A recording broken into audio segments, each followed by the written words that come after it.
just Yeah, really quick. no problem. I just briefly want to ask you about the overall projection of the growth of Concacaf as a region in the next 10 years.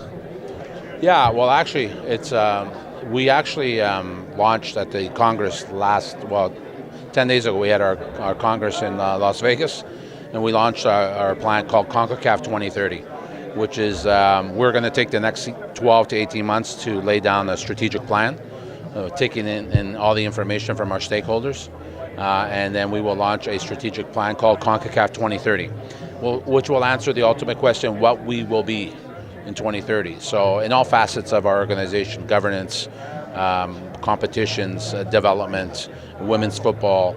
So that answer really needs to come from everybody, not just me as a president. And so we're going to be laying those foundations over the next 12 to 18 months. And then in 2020, at some point in 2020, we will be launching our strategic plan called CONCACAF 2030. Since you, the moment you took over, what would you say was the biggest change that you wanted to make immediately? You know, it really wasn't one thing, and I knew that we had been through a difficult time, and we needed to change the narrative around the Confederation and the brand around the Confederation. But that only comes with really doing those things day by day, and I think we have. And I think after 3 years of hard work, where we used to think in terms of seconds and minutes and hours just to make sure we survived.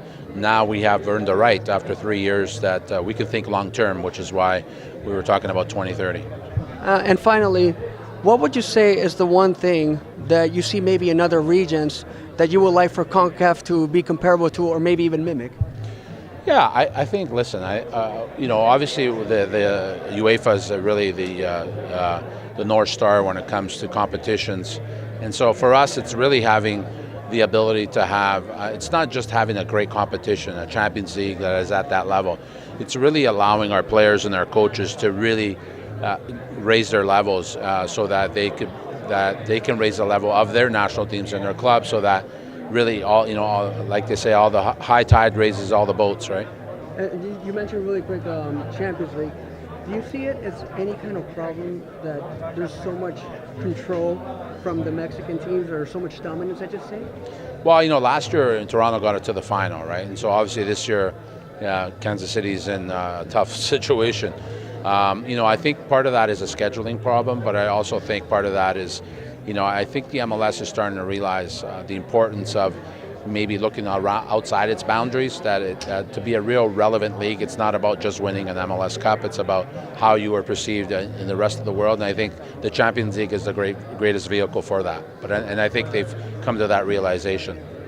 Thank you very much for your time, appreciate it.